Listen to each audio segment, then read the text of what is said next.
রাজনীতিতে নানা ধরনের উৎকণ্ঠা চলতেছে। তারেক রহমানের দেশে ফেরা নিয়ে উৎকণ্ঠা।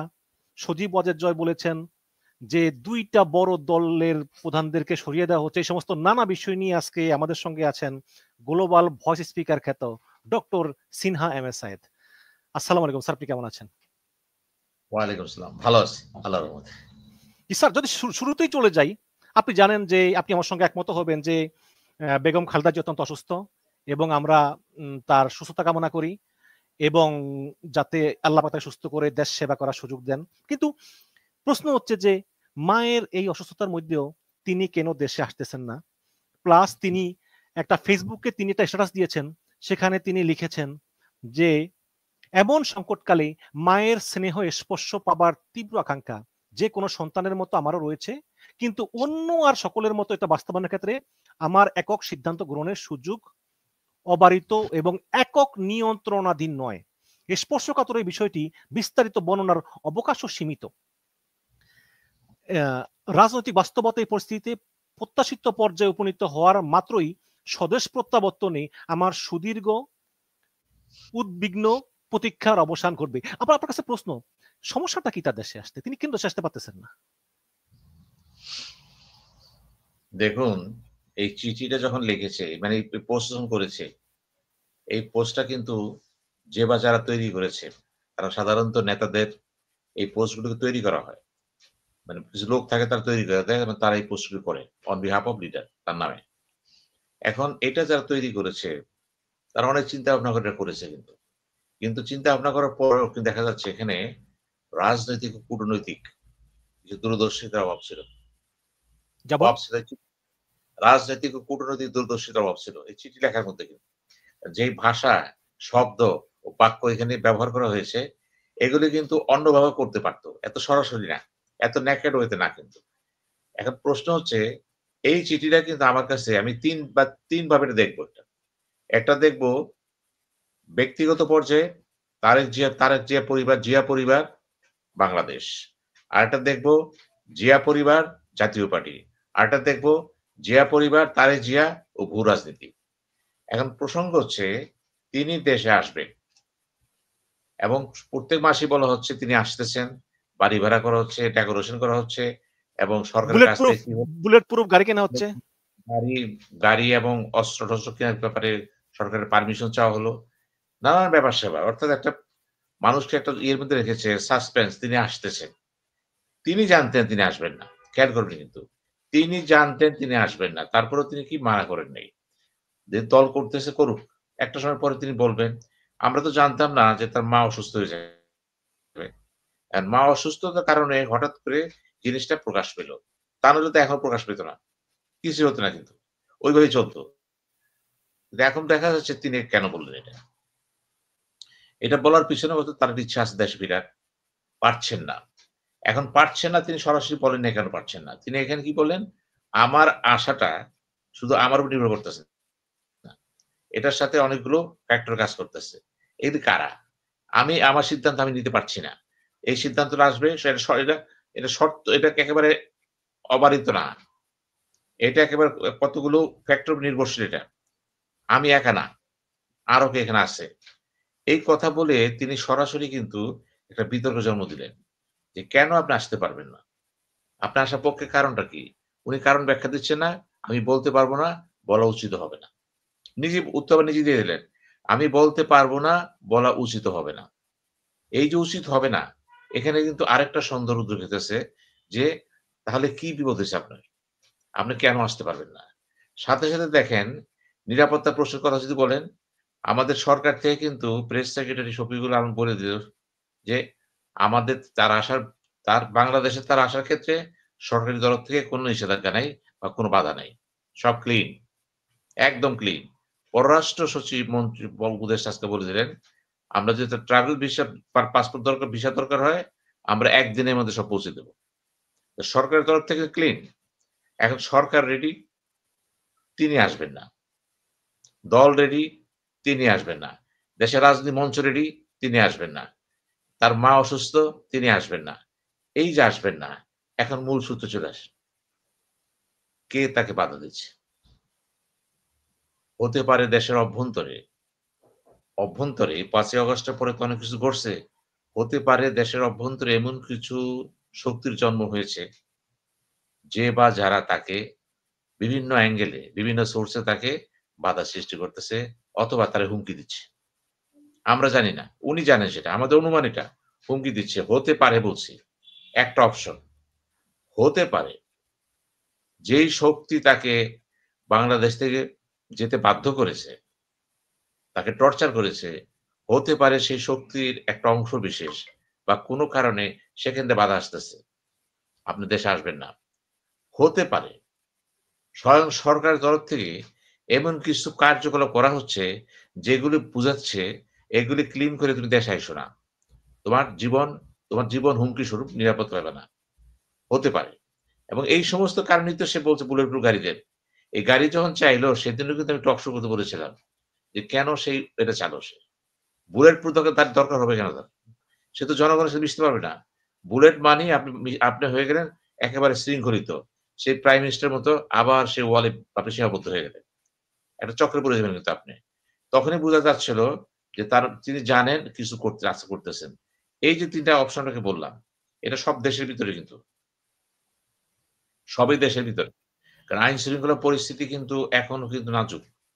যে পরিমাণ আর্মস ৫ই আগস্ট লুণ্ঠন করা হয়েছে এবং যে সমস্ত আর্মস এলএমজি থেকে শুরু করে বিভিন্ন আর্মস চলে গেছে মানুষের হাতে এবং এগুলো যারা নিয়েছে অনেক সন্ত্রাসী গ্রুপ সেখানে আছে, অনেক জঙ্গি গ্রুপ সেখানে আছে এবং রাজনৈতিকভাবে বিএনপিকে পছন্দ করে না কথাবার্তা।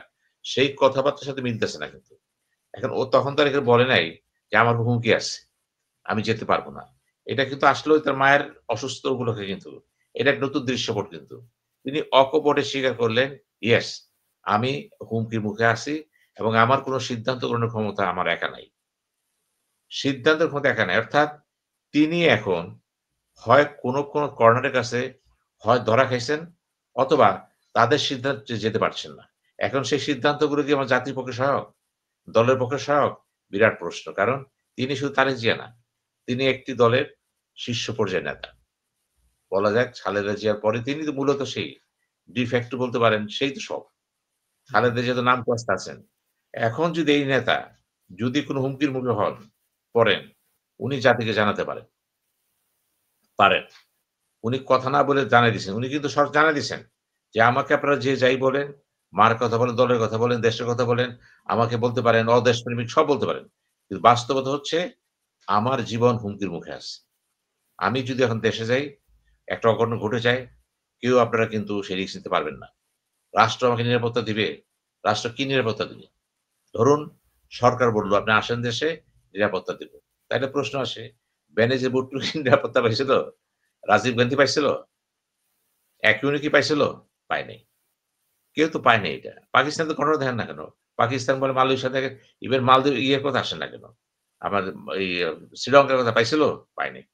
তো এখন যারা ঘটনা ঘটায়, তারা তো একটা পাওয়ারফুল গ্রুপ। হতে পারে কোন মাফিয়া গ্রুপের সাথে কোন সম্পর্ক আমরা জানি না। কারণ তিনি কি করেন, কার সাথে জড়িত আমরা কিছু জানি না কিন্তু। আমরা জানি বিএনপি করেন, বিএনপির সাথে তিনি আছেন। আমরা জানি তার আশেপাশে কিছু লোক আছে, ঘিরে আছেন। এখন প্রশ্ন দাঁড়াবে তারা কারা? যারা ঘিরে আছে তারা কিছু না কিছু জানেন তো। তাদের বায়োডাটা কি? তাদের সিভিটা কি? তাদের মুভমেন্টটা কি? সবকিছু বেরিয়ে আসবে কিন্তু। এখন বিএনপিকে দায়িত্ব নিতে হবে যে তাদের ভারপ্রাপ্ত চেয়ারম্যান কাদের সাথে চলাফেরা করতেছে এবং তাদের উৎসটা কি? তারা কি তারা এমন কিছু কোন গোয়েন্দার সাথে জড়িত বা কোন শক্তির সাথে জড়িত? তারা কি তাকে ব্ল্যাকমেইল করতেছে?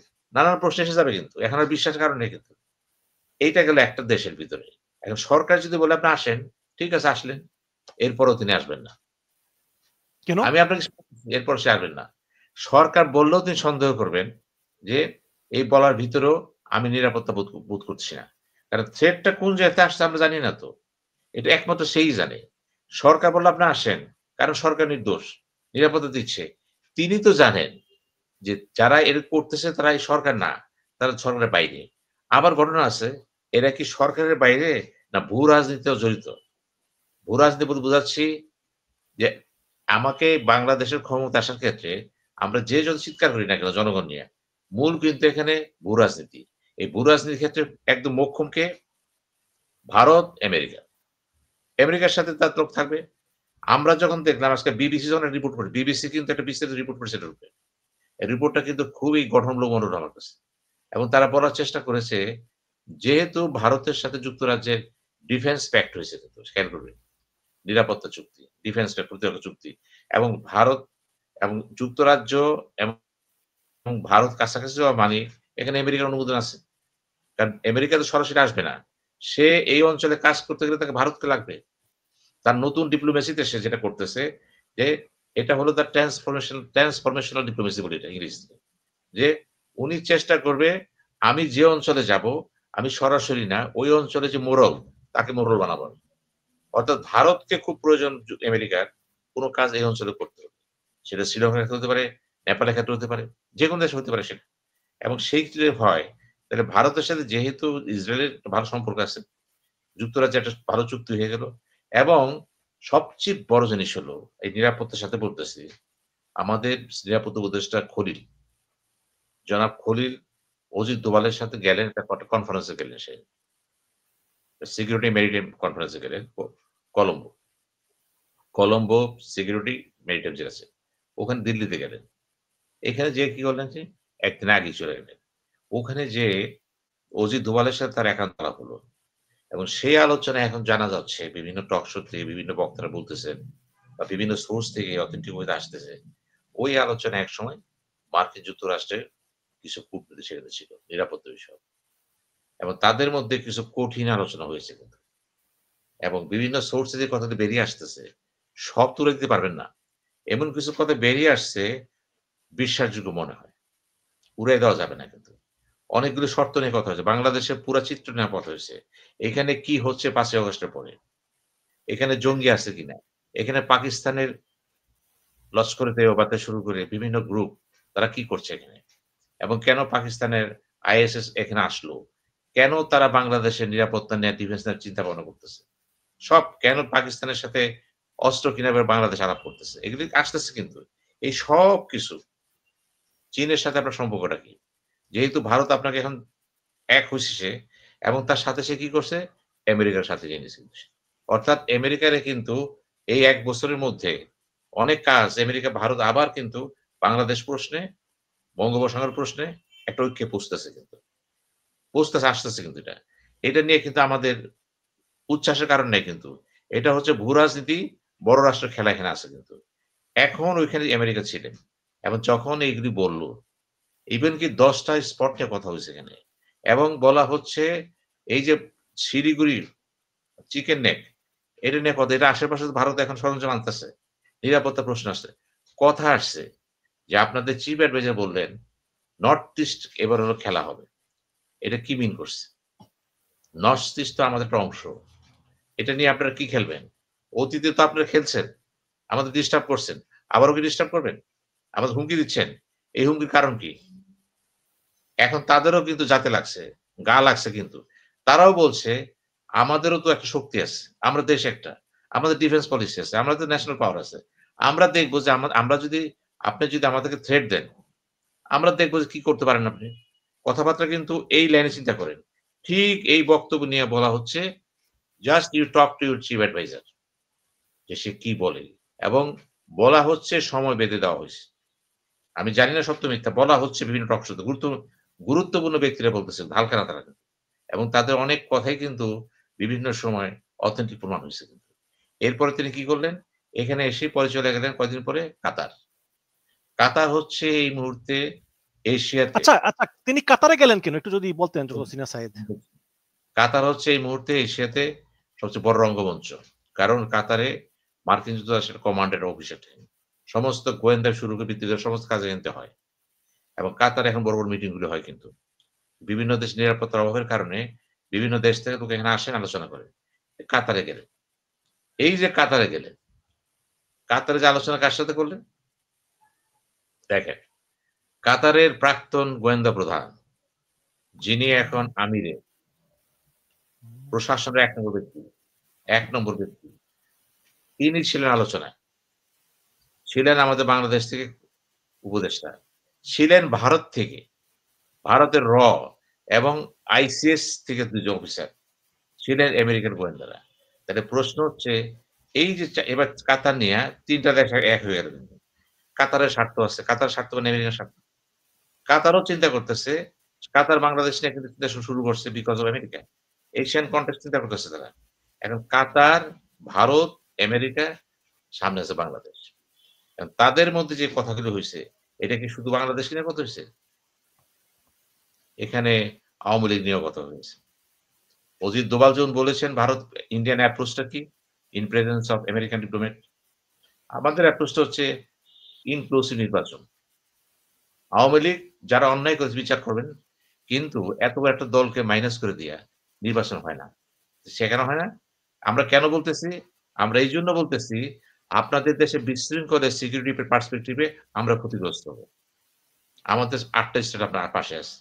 আপনাদের বিশৃঙ্খল থাকলে এইটা আমার উপর ঝাপটা পড়বে কিন্তু।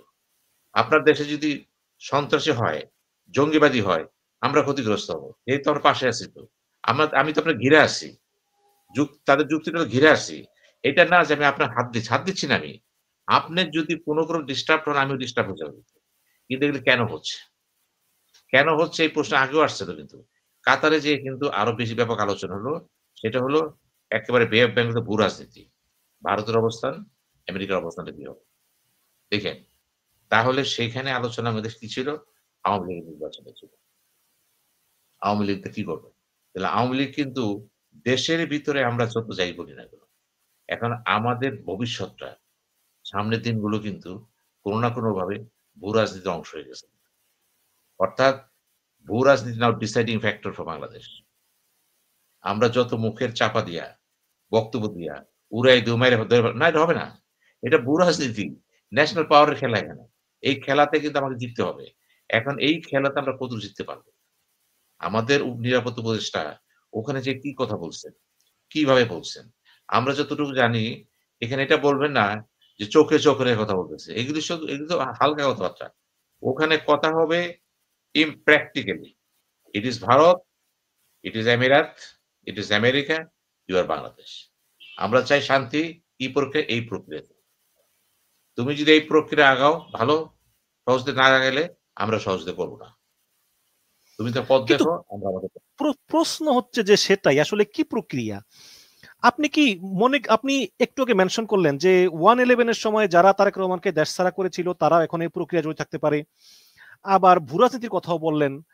তাহলে আপনার কাছে প্রশ্ন যে এক্ষেত্রে কি আসলে সেনাবাহিনীর একটা গ্রুপই চায় না তারেক রহমান আমি আসতেছি দেশে না। আসুক, অথবা আবার আমরা দেখলাম যে মার্কিন ভারপ্রাপ্ত রাষ্ট্রদূত ট্রেসিয়ান জ্যাকবসন ২ বার গিয়ে লন্ডনে দেখা করেছেন তারেক রহমানের সঙ্গে। আমি বলতেছি, ভারতের প্রভাব আছে এখন, নাকি ওই আওয়ামী লীগকে নির্বাচনে আনতেই হবে এই আমি কারণে আপনাকে আসলে? বলছি। আমি আপনাকে দেশের পাঠ বলছি, এখন বিদেশের পাঠ বলতেছি। প্লিজ। এই যে আলোচনা চলতেছে, এই আলোচনার মধ্যে কিন্তু আমাদের বাংলাদেশের আগামী পরিকল্পনাটা কি? পরিকল্পনা সমুদ্র বন্দর আমরা লিজ দিচ্ছি। প্রশ্ন আসবে মায়ানমারের সাথে গন্ডগোল হবে, আমাদের ভূমিকাটা কি হবে? আমরা আসতেছি কিন্তু। এখানে আমাদের বন্দর, আমাদের সম্পদগুলো, বে অফ বেঙ্গল, যেখানে আমাদের সমুদ্র সীমার মধ্যে অনেক কিছু আছে কিন্তু। সেখানে আমরা কি পাবো? আমরা কেন চুক্তি একজনকে দিয়ে আরেকজনকে দিলাম? এই যে বন্দর নিয়ে আসে, ছিল তো। কাতারও তো ক্ষতিগ্রস্ত হয়েছে এখানে। তো এখন প্রশ্ন হচ্ছে, আলোচনা হইছে কিন্তু সেগুলো। এই আলোচনার প্রেক্ষাপটে এখন আপনাদের পরিকল্পনাটা কি? You define. যদি আমাদের সাথে বনে ভালো, না বললে বলবে না। এখানে চাপাচাপির কিছু নাই। আপনি আপনার পথ দেখবেন, আমরা আমাদের পথ দেখব। সোজা হিসাব কিন্তু এখানে। আমাদের জন্য থ্রেটটা কোনটা? এই যে বলছেন দেখব, এখন আসেন। এখন যদি আমেরিকার সাথে তার যে সম্পর্কটা ১ম দিকে খারাপ ছিল, ভালো ছিল না। সে বিল্ড আপ করতে পারেনি। সে কিন্তু লন্ডন ছিল, যে আমরা বলি সে কোথাও যায় না কেন? বক্তৃতা দেয় না কেন? ইউরোপে ঘোরাঘুরি না। এবার বুঝতে পারছেন তো? তাকে কিন্তু লন্ডনের বাইরে যেতে দেওয়া হয় না। তাকে কিন্তু ব্লক করে রাখা হয়েছে। সে কোন সেমিনার করতে যেতে পারে না। এবং সে কোন প্রেস কনফারেন্স বক্তৃতা দিতে পারে না। বিবিসিতে কথা বলতে পারে না। কোন বড়, বড় চ্যানেলে কথা বলতে পারে না। কেন? জয় কথা বলতেছে কিভাবে? জয় যদি পারে, সে পারবে না। না, সে তো বিবিসিতে ইন্টারভিউ দিয়েছে। বাট আপনার কি মনে হয়, মানে তাকে বাধা দিচ্ছে কে? আমি বলছি, আমি বিবিসি বাংলার কথা বলি না কিন্তু। আমি মেইন সিএনএন এ আসেন না কেন? আপনি বিশ্ব মডেলে যে মিডিয়াগুলো আছে সেখানে কিন্তু সে সংকুচিত। অর্থাৎ তাকে করে রাখা হয়েছে। বোঝা যাচ্ছে তাহলে? এখন তাকে বহির্বিশ্বে সংকুচিত করা হয়েছে। আমেরিকার সাথে তার বোঝাপড়াটা সেরকম হয়নি। হয়নি। আমেরিকার সাথে ভারতের সাথেও কিন্তু বোঝা যাচ্ছে সেরকম হয়নি। এখন ভারত আর আমেরিকা ২ টা ব্লকই যদি ভিন্নভাবে চায় যে এই মুহূর্তে তারা জিয়াকে আমরা এভাবে চাই না। আরো শর্তের প্রয়োজন আছে। আরো বোঝাপড়ার প্রশ্ন আছে। আসতে পারে কিন্তু। কারণ এখন নতুন যে সরকারটা আসবে, সেই সরকারটা তো ৫ বছরের জন্য আসবে। এই ৫ বছরে বাংলাদেশ ডেভেলপমেন্ট কোন পর্যায়ে যাবে? কারা সহযোগিতা করবে? এখানে চীনের ভূমিকা কি থাকবে? জাপানের ভূমিকা কি থাকবে? সম্পূর্ণ একটা পিকচার কিন্তু এটা। এবং এই ভূমিকায় যদি বিএনপি পাওয়ারে চলে আসে, যার সম্ভাবনা বেশি। তো সেই ক্ষেত্রে তারই যদি প্রধানমন্ত্রী হয়, করণীয়টা কি? আমাদের সাথে তার ইটা কি? বিশেষ করে ভারতের সাথে। ভারত যেহেতু তারেক জিয়ার সাথে এখনো সেই ধরনের সম্পর্ক সরাসরি গড়ে উঠতে পারেনি। হয়তো টেলিফোনে কথা হইতেছে বা থার্ড প্লেস যেটা বলেন। আমরা তারেক জিয়া তো বিদেশ ভ্রমণ করেনি। উনি তো সেভাবে ভ্রমণ করেনি, থার্ড প্লেস যায়নি। এখন উনি উনার জায়গায় আছে কিন্তু। এখন বর্তমান যুগে তো ভিডিও কথা হয়, বিভিন্ন কথা হয়। কিন্তু সেই কথার মধ্যেও তো একটা নিরাপত্তা আছে। আপনি কথা বলতে রেকর্ড হয়ে যাচ্ছে সব। আপনার কথা ফাঁস হয়ে যাবে সব। এখন তো এরকম অবস্থা টেকনোলজি এত ডেভেলপ হয়ে গেছে যে কথাবার্তা যে কার ফাঁস হয়ে যাচ্ছে কেউ জানে না। মানে বিভিন্ন মেশিন দাঁড়ায় গেছে। দূরবর্তী করা যায়, নিকটবর্তী করা যায়। এই সমস্ত দিয়ে তারেক জিয়াকে যদি ব মানে আমি জিও পলিটিক্যাল ওয়েতে যদি ভারতকে যদি মনে করে তিনি আমার সাথে সমঝোতায় মিলতেছে না। তিনি কোন না কোনভাবে পাকিস্তানের যে ঝুঁকে পড়তেছেন। তিনি দেখাতে চাচ্ছেন পাকিস্তান অস্ত্র বিক্রি করবে, পাকিস্তান বাংলাদেশ কি করবে? ওই অস্ত্রাগার তৈরি করে দিবে। এই জিনিসগুলো সরাসরি ভারতকে হিট করতেছে কিন্তু। ভারত দেখবে তার স্বার্থ, আমরা দেখব আমাদের স্বার্থ। কিন্তু যখন ২ টা ক্ল্যাশ হয়ে যাবে, আপনাকে লক্ষ্য রাখতে হবে, আপনি ক্ল্যাশটা কতটুকু বহন করতে পারবেন। আপনি আগাইলেন, আপনি যার শক্তিতে আগাইলেন, যদি সে পিছনে না থাকে আপনি কি করবেন? এইগুলি চিন্তা দরকার রাজনীতিবিদদের। রাজনীতিবিদরা কি হয়? উনি দেখে কিন্তু ওয়াল ভাইঙা দেখে কিন্তু। প্রফেসর ইউনূস দূরদর্শী, কিন্তু পলিটিক্যাল দূরদর্শী না কিন্তু সেটা। উনি কিন্তু বিশ্ব রাজনীতি বোঝে না। উনি বোঝে, উনার আন্দাজে বোঝে, থিওরিটিক্যাল বোঝে। বাস্তবতা নাই তো। দল তো চালায় নাই সে। রাষ্ট্রে আসছে মাত্র তাও বিশেষজ্ঞতার ঘেরাও থেকে। এই সমস্ত কারণে বোঝাপড়া আছে। হতে পারে আমেরিকান ইন্টেলিজেন্স থেকে তিনি বাধাগ্রস্ত হচ্ছেন। হতে পারে ভারত ইন্টেলিজেন্স থেকে বাধাগ্রস্ত হচ্ছেন। হতে পারে ভারত ইন্টেলিজেন্স এর ভিতরে বিএনপির কিছু লোক আছে, তাদের দিয়েও তিনি বাধাগ্রস্ত হচ্ছেন। অর্থাৎ তিনি জানেন যে কোন লোকটা কিভাবে কি কাজ করতেছে। কারণ তিনি এমন একটা অবস্থানে আছেন হিমালয়ের চূড়া। ওখানে বসে সব দেখতেছেন। তার ইনফরমেশন নেটওয়ার্কটা অনেক বড় তো। আপনার আমার চেয়ে অনেক বড়। তার দেখাটা বড়, তার বুঝাটা বড়। ওইখান থেকে যখন সে ফিল করতেছে আমি অবারিত নই। আমি একক নই। কখন বলতেছে? একটা সময় বলতেছে। মাকে দেখে বলল। কিন্তু বলল তো সে। জাতিকে সে জানাইছে কিন্তু। আমি এটা পজিটিভ ওয়ে দেখেন। যদি পজিটিভ দেখেন তাইলে বলবেন যে তারেক জিয়া এখন যে অবস্থার মধ্যে আছে, আপনি শুকরিয়া আদায় করেন। যে আল্লাহ যাতে তাকে এই অবস্থা থেকে বের করে আনে। পজিটিভ। আর নেগেটিভ হচ্ছে খালেদা জিয়া থাক বা না থাক। থাকলে এক জিনিস, না থাকলে এক জিনিস। একই জিনিস। কারণ তিনি তো কিছু করতে পারতেছেন না। যদি কোন কারণে বেগম খালেদা জিয়া আল্লাহর ডাকে সাড়া দেন, আল্লাহ ভালো জানেন।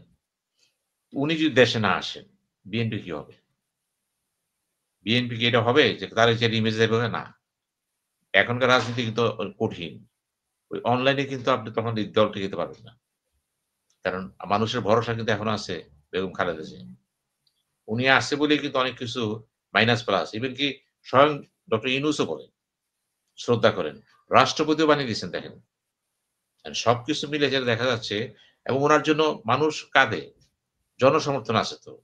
সবাই তাকে জানে একটা মডেল হিসেবে। ভদ্র, নম্র, বিনয়ী যেভাবে বলেন আপনার আছে সমর্থন আছে কিন্তু। উনি যদি না থাকে তাহলে যে ঝঞ্ঝাটা দেখা দিবে, তারে যদি আসতে না পারেন, তাহলে কি দাঁড়ালো? এখানে প্রশ্ন আছে। আমি একটু ব্যাখ্যা প্রশ্ন করি। এখন আপনাকে চিন্তা করতে হবে, তার ফাদার কি ছিল? জিয়াউর রহমান। হাতে কি ছিল? অস্ত্র। কার বিরুদ্ধে? পাকিস্তানের বিরুদ্ধে। এবং অন বিহাফ অফ বঙ্গবন্ধু। পরে সংশোধন করছে সে, যুদ্ধ ঘোষণা করে দিল। সবাই পারেনি। মেজর তো ছিল কত? এই মেজর তো পারছে। ইতিহাসের পার্ট হয়ে গেছে।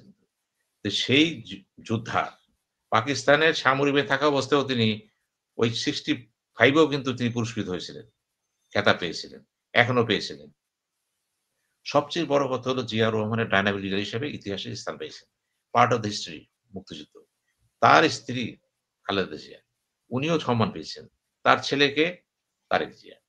এখন তিনি যদি বাপের পথ অনুসরণ না করেন, মার পথ অনুসরণ না করেন, জনগণের সাথে মিশার জন্য যদি ঝুঁকি না নেন, আমি ঝুঁকির কথা আসলাম এখন। এই ঝুঁকি এখন দলের লোকেরা বলবে, দলের লোকদের তো উপায় নাই তো। তারা কিছু বলতে পারতেছে না এখন।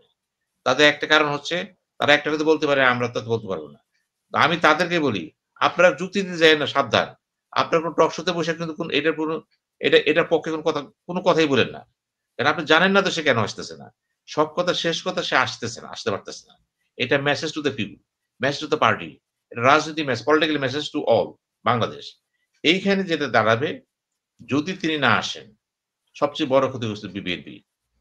বিএনপির ভিতরে যে অন্তর্কলহ আছে, এটা বেড়ে যাবে কিন্তু।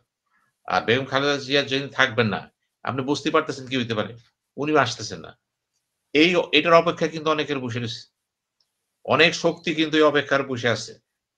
যে কখন এই শূন্যতা দেখা দিবে। ঠিক থাবা দেবে বিএনপির উপরে। বিএনপি ভাঙো। আমি বলে দিই আপনাকে। যেদিন খালেদা জিয়া থাকবেন না, তারেক জিয়া বাইরে আছেন, বিএনপি ভাঙবেই। পারবেন না। কারণ বিএনপির সাথে যারা আছে, তারা তো সবাই সেভাবে লয়াল না। তারা তো আন্দোলন করে সংগ্রাম করছে। তারা তো প্রুভড এবং তারা নির্বাচন করবে। এমপি মন্ত্রী হবে। যদি এর সম্ভাবনা আছে, থাকবে কেন? বিএনপির জন্ম হইতেছে এভাবে। বিএনপি জাতীয় পার্টির জন্ম হয়েছে দল ভেঙে। খেয়াল করবেন কিন্তু। কাজেই আবার ভাঙতে পারে। সেই ভাঙ্গাটা কি? স্থান-কাল পাত্র ভেদে পরিবেশ সৃষ্টি হয়ে যেতে পারে। এখন যা মনে হচ্ছে অসম্ভব। হবে না। ইয়েস, এই ১৭ বছরে তারেক যে কাজটা করেছে, কঠিন হস্তে সে, কঠিন হস্তে সে তার চেষ্টা, শ্রম দিয়ে, মেধা দিয়ে দলটাকে এক রাখছে। আমি বলব এটা ঐতিহাসিক কাজ করছে সে। এটা সবার পক্ষে সম্ভব না। কিন্তু এই ঐতিহাসিক কাজটা যে ফিনিশিং যেটা হবে, এই ফিনিশিংটা যদি হয় অনৈতিহাসিক, বিপদটা কিন্তু সেখানে। এবং ওই হইতে পারে কোন শক্তি অপেক্ষা করতেছে যে এর একটা ভেকুয়াম সৃষ্টি হোক। সেই ভেকুয়াম দিয়ে বিএনপিকে ভাঙবে, ভাঙার পর নির্বাচন হবে। সেই নির্বাচনে নতুন শক্তি ক্ষমতায় চলে আসবে। বিএনপি একটা অংশ থাকবে পার্লামেন্টে। সেই ভাঙ্গাতে কি হবে? আওয়ামী লীগও একটা রিফাইন্ড যেভাবেই বলেন না কেন, তারাও আসবে। একটা অংশ হয়ে যাবে কিন্তু। কি হবে সেখানে? সেখানে হাসিনা থাকবে না। আওয়ামী লীগের কোন করাপ্ট লিডার থাকবে না। খালেদা জিয়া নেই। বিএনপির সিনিয়র নেতারা অনেকেই থাকবে না। সেই যে আসতেছে বিএনপির সিনিয়র যারা আছে শীর্ষ পর্যায়ে, যাদের বয়স ৭৫ উপরে মনে করেন, তারা ঝিমিয়ে যাবে কিন্তু। দল গড়ার যে স্পৃহা হবে না কিন্তু। দলটা গড়ার জন্য কিন্তু একটা বয়স দরকার কিন্তু। জিয়ার সে বয়স ছিল। এরশাদের সে বয়স ছিল কিন্তু। ক্ষমতা থাকার পরও বয়স ছিল তো। কিন্তু এদের কিন্তু সেটা নাই। আর এখন দল করা মানে বিরাট ব্যাপার তো। অর্থ, সামর্থ্য, বিদেশি শক্তি অনেক কিছু জড়ায় যায় কিন্তু। এইরকম একটা ভ্যাকুয়াম হলে চিন্তা করে দেখেন তো ক্ষমতা কে যাবে? ঠিক এই জন্যই বললাম আপনাকে, যেহেতু সে একটা মেসেজ দিছে, এই মেসেজটা কিন্তু বিরাট মেসেজ। যদি আমি না আসি, যদি আমাকে আটকে দেওয়া হয়, আমার তো তার তো মন কাঁদে। মার জন্য, দেশের জন্য কাঁদে। সে তো নেতা এবং সে দেখতেছে তার চোখের সামনে কি হইতেছে। সে দেখছে আর আমি শুনতেছি কিন্তু। সে তো আপনাকে বলে নাই যে ওই, উনি। কিন্তু উনি বলছে বলা যাবে না। আরো বিপদের কথা। একজন রাজনীতিবিদ যখন বলে বলা যাবে না, তার দলের চেয়েও তারা বড়। বিএনপির চেয়েও তারা শক্তিশালী। অর্থাৎ তাদের শক্তি কি? তাদের কূটনৈতিক শক্তি হতে পারে, তাদের সামরিক শক্তি হতে পারে বা তাদের আরো নানান শক্তি হতে পারে। এবং কোন স্ক্যান্ডাল হবে কিনা তা জানি না। তারেক জিয়া ভবিষ্যতে কোন স্ক্যান্ডাল পড়বেন কিনা তাও তো আমরা জানি না। উনি যেহেতু বলছেন অবারিত নই, আমার তো ভয় হচ্ছে এটাই যে কোন না কোন কারণে তার আশেপাশে যারা আছেন, তাদের মাধ্যমে বা অন্য কোনভাবে এমন কিছু করা হয়েছে কিনা, তাকেও সে ব্ল্যাকমেইল করা হয়েছে কিনা। এবং সেটা সে জানে। অনেকে অথবা না বলতেছে অনেকে বলতেছে যে তারেক রহমান যেহেতু বলতেছে যে আমার ভয় আছে, আমি দেশে আসতে পারবো না, তার মানে তিনি দেশপ্রেমিক, তিনি ভারতের আধিপত্যবাদের কাছে নতি স্বীকার করেননি। আপনার কি মনে হয়? এখানে এই কথাগুলো যে বলছে, তারা অতি আবেগী কথা বলতেছে। আপনি হালকা কথা, এখানে আমরা কথা বলতেছি কিন্তু একদম কঠিন বাস্তব কথা বলতেছি। এই হালকা কথা বললে আপনার পরীক্ষায় মার্কস পেতে চান না? লাভটা কি আপনি? বাস্তবে নামেন না কেন? উনি বলেছে, উনি তো বিপদে পড়ে বলেছে। উনি বিপদে পড়ে বলেছে, স্বেচ্ছায় বলে নাই যে এখন আর পারতেছি না, বলতে হবে জাতির সামনে আমাকে। আমার মা অসুস্থ, যাইতে পারতেছি না। প্রশ্ন তো এসে যাবে। না গেলে তো আমাকে সবাই বলবে যে পাষাণ ছেলে। কি চায়? এখন বাদ ইলেকশন সামনে।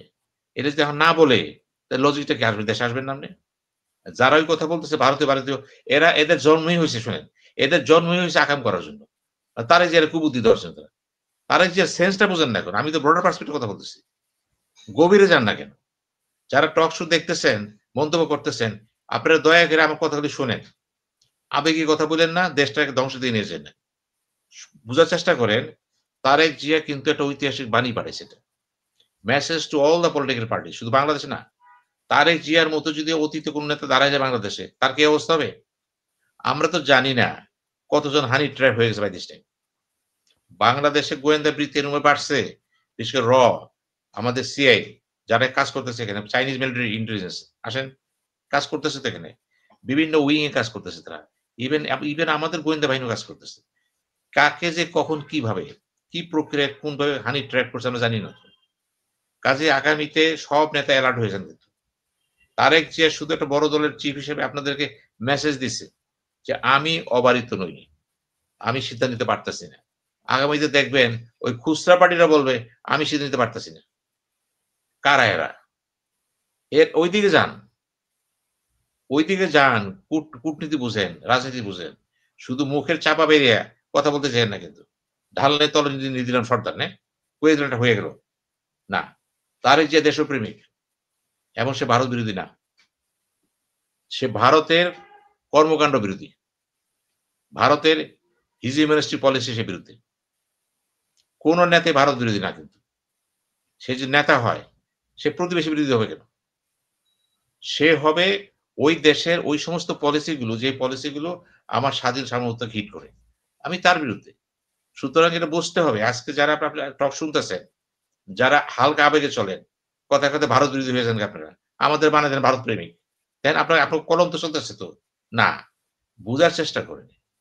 তারেক জিয়া ভারত বিরোধী নয়। জিয়াউর রহমান ভারত বিরোধী নয়। এটা বুঝার চেষ্টা করেন। খালেদা জিয়া নয়। তারা ভারতের কর্মকাণ্ড কীর্তিকলাপ তার বিরুদ্ধে গেছে। গঙ্গা পানি দিবেন না। আমি ওইটার বিরুদ্ধে কেন দিবেন না? আমার বর্ডার ক্লিন করবেন। আপনি কেন করবেন? আমি ওইটার বিরুদ্ধে। আমার স্বার্থ আমার দেখবেন। আমি ওইটার বিরুদ্ধে। আপনি কেন আমার নাগরিকদের উপরে গোয়েন্দা বৃত্তি করতেছেন? আমি ওইটার বিরুদ্ধে। ওইটার বিরুদ্ধে কিন্তু প্রত্যেক নেতা থাকতে হবে। যখন ওইটা থাকবেন না, তখন বলতে পারবেন ভারতের এই কর্মকাণ্ডগুলি কি করছেন? আপনি সমর্থন করতেছেন। ইয়েস, তখন আপনি কি ওই দেশের পক্ষে কথা বলতেছেন। কাজে আমি মনে করি না, তারেক জিয়াকে বলি, তারেক জিয়া দেশপ্রেমিক এবং তিনি রাষ্ট্র নেওয়ার চেষ্টা করতেছেন এবং তিনি চাচ্ছেন একটা সুন্দর মডেল বাংলাদেশ গড়ে তোলার জন্য। তার ভিশন মিশন আছে এবং তার খাতার মধ্যেও কিন্তু লেখা আছে ১ নম্বরে ভারত। অর্থাৎ ভারতের সাথে যদি সম্পর্ক ভালো করতে হবে যে দল, বাংলাদেশের ফরেন পলিসি 80% শেষ। 80% ফরেন পলিসি আপনার সাথে ভারতের। কারণ ৭ টা স্টেট, ১৪ থেকে সে। টাইনে ভাইয়ের সামনে বে অফ বেঙ্গল ক্রস করবেন, নিকাপুর। নিকাপুর আন্দামান দ্বীপপুঞ্জ, ভারত। বিরাট নেভেল ট্রাই স্টার ফোর্স। সুতরাং এটা কিন্তু ভয়ের কারণ না। এটা হচ্ছে আপনার ভৌগোলিক অবস্থানটা এমনভাবে হইছে, আপনি স্যান্ডউইচ কিন্তু। আপনি একটা স্যান্ডউইচ কান্ট্রি কিন্তু। কাজেই আপনাকে তার সাথে মীমাংসা করতেই হবে। আজকে যদি আপনি ভারতের মতো দেশ হইতো, বড় দেশে, বাংলাদেশ যদি ভারতের মতো আকার হইতো, আমরা তখন কি বলতাম? আমাদের টোন কিন্তু ওরকমই থাকতো কিন্তু। ওই টোন থাকতো কিন্তু। ওইভাবে দেখেন না কেন? যে উনি ভারত বিরোধী না। উনি হচ্ছে দেশপ্রেমিক এবং রাষ্ট্র নেওয়ার চেষ্টা করতেছেন এবং সত্যিকার অর্থে তিনি চান দেশ আগায় নিতে। আর যখন আগায় নিতে চাইবেন, তার ফরেন পলিসিতে ১ নম্বরে থাকবে, ডিফেন্স পলিসি ১ নম্বরে থাকবে ভারত। যার সাথে আমার প্রতিদিনের সমস্যা হচ্ছে, তিনি ভারত। এই সমস্যা তো বাইরে থেকে সমাধান করে দিবে না। আপনি যদি সমাধান করতে পারেন, ইকুয়াল স্ট্যাটাস বলছি। আপনি সার্বভৌমত্ব বজায় রেখে যতটুকু সম্ভব করেন না, তখনই বলা যাবে আপনি দেশপ্রেমিক এবং আপনি জাতীয়তাবাদী। এটা কিন্তু জামাত হইতে পারে।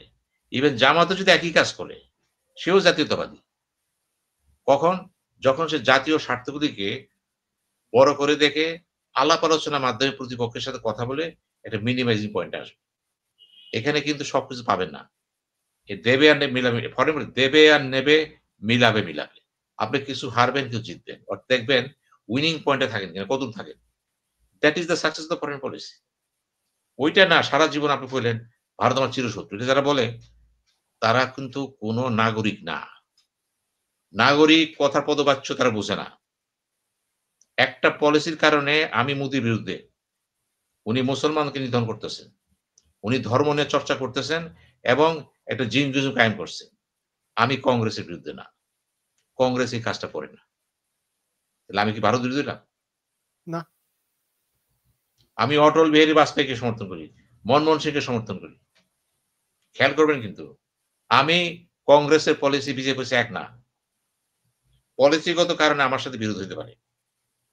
আবার বাংলাদেশেও যারা আছে, আওয়ামী লীগ, বিএনপি আছে, জামাত আছে, পলিসিগত কারণ সম্পর্কে একরকম হবে। এইটা হচ্ছে ভূ রাজনীতি, ফরেন পলিসি। এই পলিসিটা দিয়ে কি করবেন আপনি?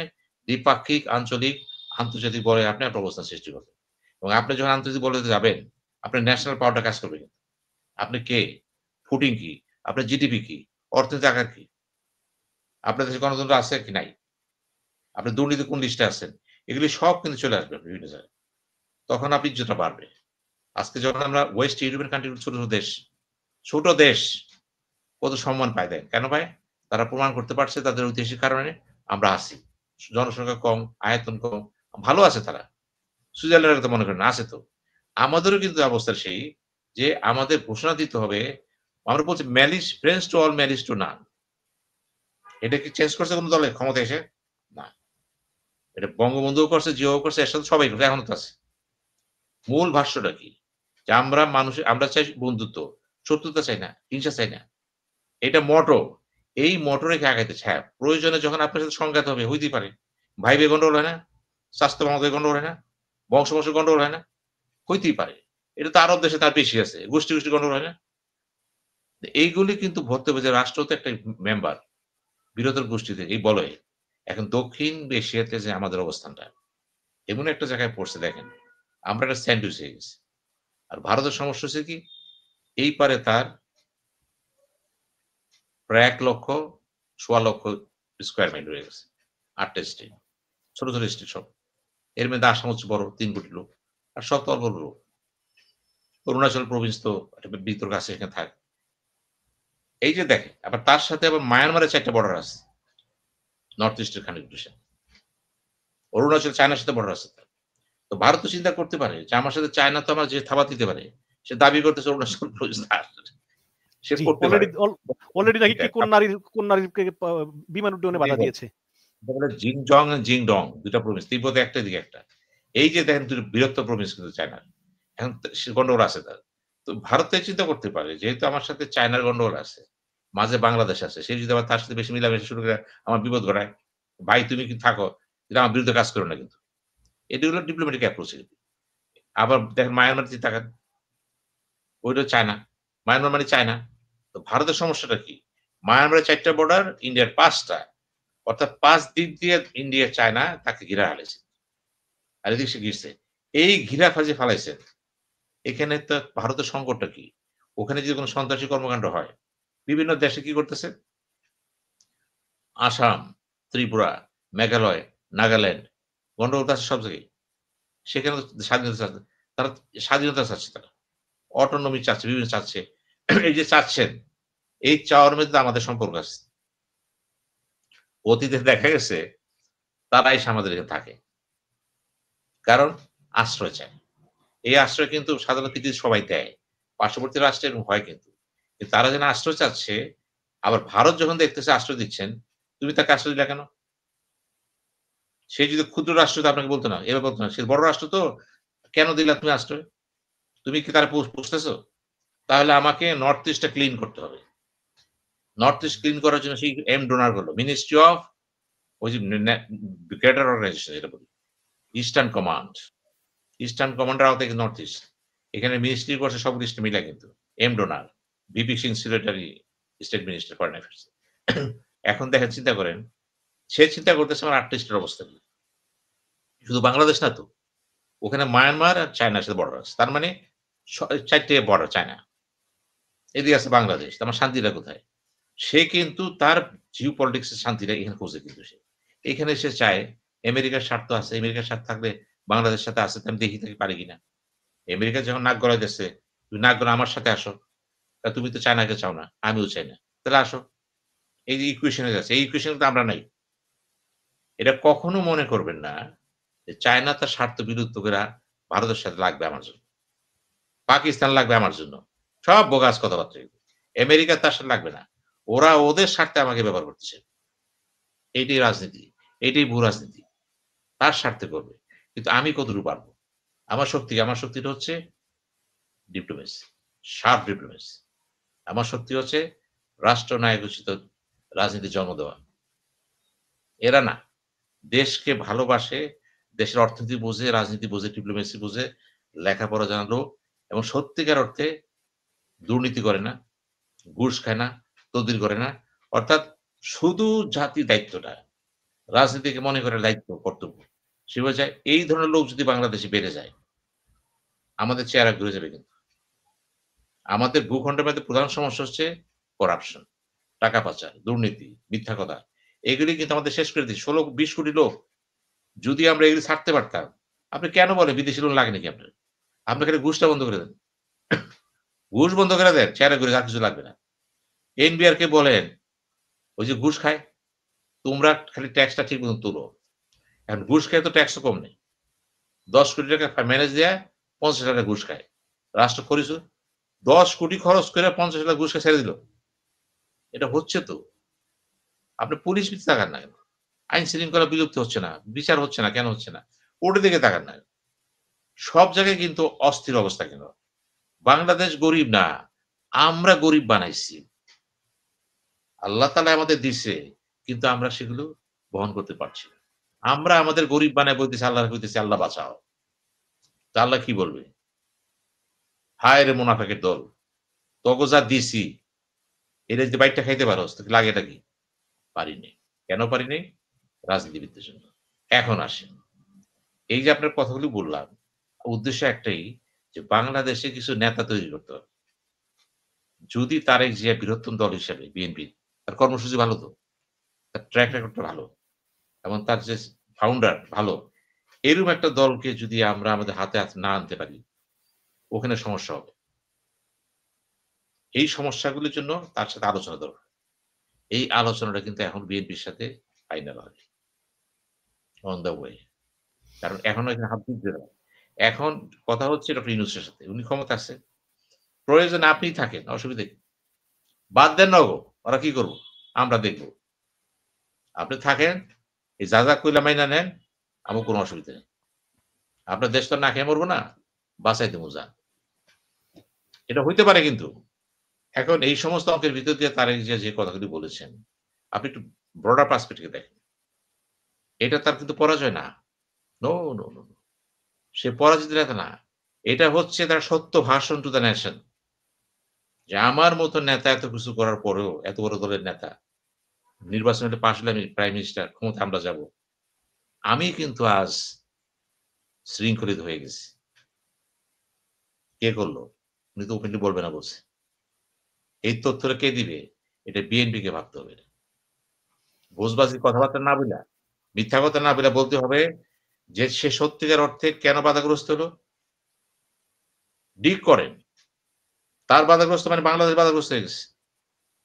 তার বাধাগ্রস্ত মানে জাতীয়তাবাদী শক্তি বাধাগ্রস্ত হয়ে গেছে। কে তারে করতেছে? আপনি আমি করতেছি না তো। আমার দেশে যে ৪ টা ৫ টা পয়েন্ট বললাম হইতে পারে। কিন্তু তার চেয়ে বড় পয়েন্ট তো বিদেশি শক্তি। কারণ আপনার দেশের ভিতরে ভারতের পইসা আছে? আপনি কি মনে রক কমে গেছে বাংলাদেশে? পরিবর্তিত পরিস্থিতি তারা আবার তাদের স্টেশন করে ফেলেছে। আবার তারা অ্যাক্টিভ হয়ে গেছে। এবং আমাদের নিরাপত্তা উপদেষ্টাকে বুঝাই দিছে। এই নেন, এই পিকচার নেন, এই ছবি নেন, এটা নেন। প্রয়োজনে আমরা পদক্ষেপ নেব। কেন নেব? যদি আমাদের উপর হাত দেন, যদি আমাদের ডিস্টার্ব করার চেষ্টা করে, যদি আমাদের পারসেপশন বলতেছে যে আপনার কৃত্যকলাপগুলো আমাদের স্বার্থকে হ্যাম্পার করতেছে। কারণ আপনি আমাদেরকে মাইক দেওয়ার জন্য ওকে সাহায্য করতেছেন। আপনি আপনাকে করতেছেন না, ওকে করতেছেন। আপনাকে বুঝতে হবে পাকিস্তানের কথা আসেন। একটা মুসলিম কান্ট্রি, ভালো দেশ, আমরা মুসলমান, মিল থাকতে পারে একটা। অতীতের কথা অতীতে রাখে, বর্তমানের কথা আসে না। পাকিস্তান এখন যে অ্যাপ্রোচে চলতেছে, পাকিস্তানের গণতন্ত্র নাই। পাকিস্তানের chief of staff, army chief, joint chief, উনি আসিফ মনির। পার্লামেন্ট আসিফ আইন পাস করে ফেলাইছে। উনার কোনো বিচার হবে না। এটা শুনছেন পৃথিবীর কোথাও? সামরিক বাহিনীর চিফ পারে, পাকিস্তানে পারে। ওই দেশটা হচ্ছে মূলত সামরিক প্রভাবিত এবং আমেরিকার প্রভাবিত। ওখানে ওদের সাথে চায়নার সম্পর্ক ভালো কিন্তু। কিন্তু ঘটনা ঘটায় আমেরিকা তাকায় কিন্তু। পাকিস্তানের সাথে তো চায়নার সম্পর্ক ভালো। কিন্তু ঘটনা ঘটায় আমেরিকা দিকে তাকায় কিন্তু। ইমরান খানটা কে সরাইছে? আমেরিকা সরাইছে। চায়না টিকাইতে পারছে? এইখানে আসেন বারবার। ইমরান খান পাকিস্তানের প্রাইম মিনিস্টার। আমেরিকা উঠাইছে। Not China. এবং চায়না তার থেকে টাকা আদায় করে নিচ্ছে। সাহায্য করছে কে? সৌদি আরব। This is China. আপনারা যদি চায়নার ইতিহাসটা না জানেন, লেনদেনের প্রক্রিয়া না জানেন, মুখে, মুখে চায়না কথা বলেন। চায়না কি দিচ্ছে আপনাকে? ওর টাকা আছে আপনার সাহায্য দিচ্ছে, ইন্টারেস্ট পাচ্ছে। যে দিবেন না আপনারা ব্লক করে ফেলে বসে। শ্রীলঙ্কার করেনি? আপনি চায়না ছিল বেনিয়া জাতি। সে কিচ্ছু করবে না। স্বার্থ দেখবে তো সে। আপনার জন্য সে ভারতের সাথে একটা একটা সুতাও দিবে না সে। একটা পিঁপড়েও মারবে না আপনার জন্য সে। কারণ ভারতের সাথে চায়নার সম্পর্ক আরো দৃঢ় হইতেছে। অতীতের চেয়ে সম্পর্ক আরো ঘনিষ্ঠ হচ্ছে তারা। তারাও বলতেছে আমরা আমাদের মধ্যে শত বিলিয়ন ডলারের ব্যবসা। নষ্ট করে কে? ব্যবসায়ী তো সব। এই ব্যবসাগুলো জায়গায় রাখছে কে? রাজীব গান্ধী। রাজীব গান্ধী যখন পাওয়ারে ছিল, উনি ফার্স্ট ভিজিট করলো চায়না। এবং কি বলল? আমরা আমাদের মধ্যে যেগুলি বিতৃষ্ণা করে, ইরিটেশনাল সেগুলি বাদ। যেগুলি কাজ চায় না সেদিকে যাও।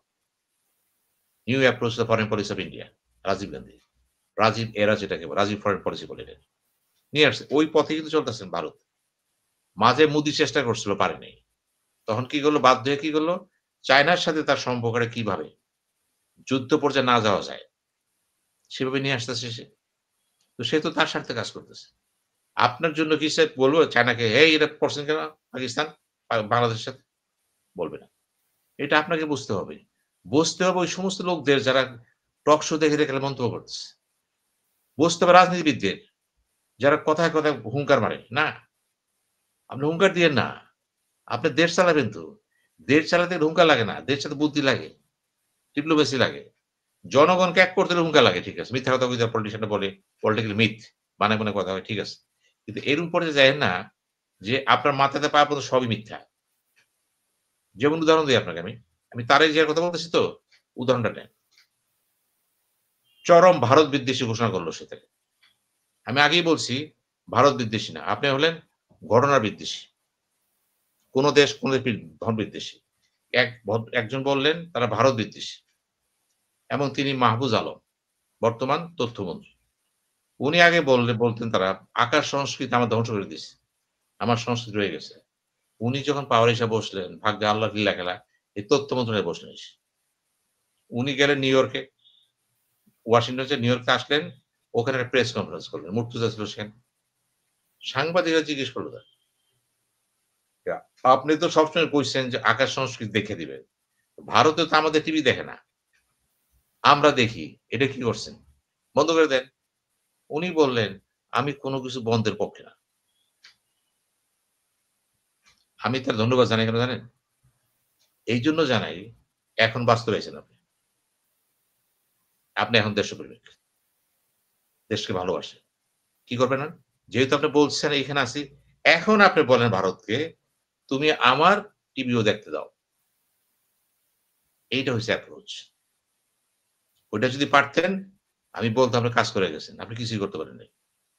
আপনি চেয়ারে বসে প্রমাণ করলেন, আপনি ভারত বিদ্বেষী না। আপনি চেয়ার প্রেমিক। ওই চেয়ারে যাও তাই বলছেন। উদাহরণ দিলাম আপনাকে একটা। এইভাবেই বললাম যে, আপনার এখানে তারেক জিয়া যে কথাটা বলছে, অনেক সমালোচনা হচ্ছে। আমি দেখলাম যে আমাদের ভাই পিনাকি বাবু কথা বলছেন। তিনি ভিডিও করছেন একটা অনেকটা। সবাই করছে একটা। তারটা আমি দেখলাম। উনি ভালো কথাই বলছেন। ক্ষোভ বিস্তার করছেন। সব কথা শেষ কথা কিন্তু সবাই একটা কথা বলতেছে।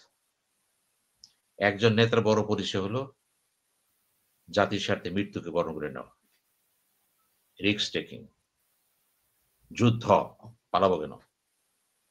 এখন তারেক জিয়া যত যুক্তি দেয়, আমি আগেই বলছি মূল্যায়ন করছি কিন্তু তাকে আমি। এখন অন্য সাইডে আসেন। রাজনীতি ও তারেক জিয়া। এইখানে কম্প্রোমাইজ নেই। আমি আপনাকে যদি একটা প্রশ্ন করি, সেটা হচ্ছে যে আপনার কি মনে হয় যে 2007 সালে পশ্চিমারা যেই কাজটা করতে পারিনি, সে অসমাপ্ত কাজকে সমাপ্ত করতেছে সেই -2 ফর্মুলা, এবং এর সঙ্গে জামাত ইসলাম জড়িত। জামাত ইসলাম এবং পশ্চিমারা মনে করতেছে যেহেতু আমরা ফ্যামিলি রাজনীতির বিরুদ্ধে, এখানে ইন্টার পার্টি ডেমোক্রেসি নাই, এবং যেহেতু গণঅভ্যুত্থানের মাধ্যমে অলরেডি হাসিনা ফ্যামিলি মাইনাস হয়ে গিয়েছে, তো বাকি থাকে জিয়া ফ্যামিলি। তো এদেরকে যদি মাইনাস করি তাহলে বাংলাদেশে একটা প্রকৃত গণতন্ত্র হবে, আর জামাত এভাবে ক্ষমতা এসে পড়বে। এবং এর জন্যই আপনার কি মনে হয় যে ট্রেসি এন্ড জ্যাকবসন লন্ডনে গিয়ে তারেক রহমানকে এটাই বলেছে যে আপনি চেয়ারম্যানের পদ থেকে পদত্যাগ করেন? মানে -2 ফর্মুলা বাস্তবায়ন হচ্ছে নাকি এখানে? এখন কথাটা আপনি এভাবে বললেন না। আপনার কথা, আপনার বক্তব্য ঠিক আছে। ওয়েস্টার্ন ওয়ার্ল্ড যেটা চাবে যে আপনার গণতন্ত্র বিকশিত হোক, ভালো। কিন্তু সেই গণতন্ত্র যাতে আমার চাওয়া পাওয়ার বাইরে না যায়। আমার একটা ব্যারোমিটার আছে কিন্তু। You don't try to cross the boundary. This is Western philosophy, Western democracy, American foreign policy for others. এখন যদি ওদের মডেলে চলেন, যেমন বিশ্ব ব্যাংকের চাপে যে পড়ছে সে শেষ। বিশ্ব ব্যাংক কোন দেশকে উন্নত করে নাই। উন্নত হয়েছে তার নিজস্ব কর্মসূচি দিয়া, নিজস্ব ওয়েতে দিয়া। লোন তো লাগেই কিছু। কিন্তু বিশ্ব ব্যাংক বানানো হয়েছে কেন? IMF বানানো হয়েছে কেন? সবই বানানো হয়েছে কিন্তু ওই পশ্চিমা বিশ্ব শক্তিগুলিকে আমাদেরকে চাপায় রাখার জন্য। WTO বানানো হয়েছে কেন? ওয়ার্ল্ড হেলথ বানানো হয়েছে কেন? এগুলি সবই কিন্তু লেবার, ILO আমাদের যে ওয়ার্ক করে যেখানে, সব কিছু তৃতীয় বিশ্বের জন্য প্রযোজ্য। অর্থাৎ আমরা যাতে সহজে দ্রুত উন্নতি করতে না পারি, ধীরে, ধীরে চাবে না তো তারা। আপনি যখন উন্নতিতে যাবেন, আরেকটা বাধা আছে। বাংলাদেশ যেই মুহূর্তে মধ্যম কি আয়ের দেশে, আপনি ফ্যামিলি ক্রাশ তো নাই তো। ফ্যামিলিতে এমনি শোনেন, তারেক জিয়ার পরে তো আর কে আসবে? ফ্যামিলিতে জাইমা রহমান আছে, খেয়াল করেন। এখন কথার কথা, সে যদি ভালো কাজ করে এবং তার সামনে যদি দেখা যায় দলের কেউ নাই, তাকে ম্যাচ করতে পারে। কি দেয়া? তার ভিশন, মিশন, দক্ষতা, যোগ্যতা দিয়ে। অসুবিধা কি? আমাদের রসুল বিরাহি হোসে বলছে তো, যদি কৃতদাসকেও তোমার নেতা বানানো হয়, আর তার যদি সে যোগ্যতা তাকে মেনে নাও। এখানে কিন্তু জন্ম নিয়ে কথা বলবেন না, কর্ম নিয়ে কথা বলেন। যেহেতু জাইমা রহমান জিয়াউর রহমানের নাতি, হতে পারে তার একটা প্লাস পয়েন্ট তার আছে, একটা আগ্রহ থাকবে মানুষের। যদি না পারে অন্য কেউ আসবে। আপনার দলের ভিতরে তারা ফ্যামিলির প্রবলেম কি জানেন? আজকে জয় যদি চলে আসে, জয়রে ঘিরে একটা চক্র দাঁড়াইব। ওই চক্রটা কি করব? জয় হচ্ছে এই জাতির পরবর্তী শেখ মুজিবুর রহমান। কে কইল? দলই কয়ে দিল কিন্তু। অথচ তার কাছাকাছিও নাই। এখন মনে করেন জিয়াউর রহমানের সমান কে আছে বিএনপিতে? তার কাছাকাছি আছে কিন্তু। আপনার চেষ্টা হচ্ছে he is a model. You are trying to go to the model. নিকটে যান আপনি। তারা যদি ক্রস করতে পারেন, সাব্বাস! সে তো অন্য জিনিস। জাতি দাঁড়ায় যাবে। আমরা জিয়াকে দেখি একজন মডেল হিসেবে কি, উনি একটা দেশকে ভালোবেসে একটা উন্নয়নের সিস্টেম চালু করতে চাইছিলেন। উনি কি সবকিছু পারছে? উনি দুর্নীতি দমন করতে পারছে? উনি কতটুকু করতে পারছে? কারণ ইটসেলফ পার্টি জন্ম দিলে, যখন বিএনপি জন্ম দিছে তখনই দুর্নীতি এসে পড়ছে। আমরা দেখছি নুরুল ইসলাম শিশু, আমরা ইউনিভার্সিটিতে পড়তাম তখন। এই ডিজিডিএফ ছিল সে। এরা কাজ করছে না? আমরা তো সব শুনে, আমরা তো অনেক জীবন্ত সাক্ষী। আপনি জেনারেশন শুনবে আমরা বলব। যখনই দল গঠন করবেন, নতুন দল, আপনি করাপশন করে ফেলাবেন। তারাই আসবে যার সুবিধা চায়। ওই চেয়ারম্যান বানাবেন, কাউন্সিলর বানাবেন, মেয়র বানাবেন, ওই একই অবস্থা হবে। আবার এই অবস্থায় চলতে আমাদের বাইরে যাওয়া যাবে না। একটা সময় পর্যন্ত আমাদের এভাবে চলতে হবে। এখান থেকে আস্তে, আস্তে বেরিয়ে আসবে। আমি তো মনে করি ৫ই অগস্টের পরে একটা গুণগত পরিবর্তন আসছে কিন্তু এখানে, মাইন্ডসেটে। নতুন জেনারেশন কিন্তু, এটা কিন্তু আইটি জেনারেশন। সায়েন্স টেকনোলজি বোঝে তারা। হাতে মোবাইল। সারা পৃথিবী হাতে আছে। সারা পৃথিবী দেখে ফেলা কিছু হলে। এই জেনারেশনটা কিন্তু থিংকিং এ স্বাধীনতা আছে। ব্যক্তির স্বাধীনতা বিশ্বাস করে কিন্তু। পরিবারের পিতামাতা আগের মতো কিন্তু সেভাবে কন্ট্রোল করতে পারে না।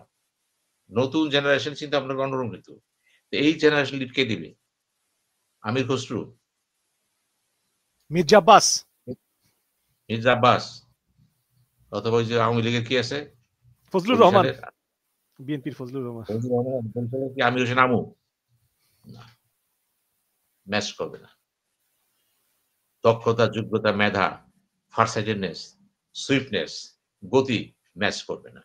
কাজে এই জেনারেশন যদি চালাতে চান, আপনাকে নিঃসন্দেহে মধ্যম বয়সী নেতা আনতে হবে এখানে, যারা অতীত বর্তমানের যোগসূত্র। No way. আওয়ামী লীগকে যত চেষ্টাই করেন, Sheikh Hasina is the last from her family. এরপরে যদি আসে তো পুতুল আসবে, জয় আসবে না।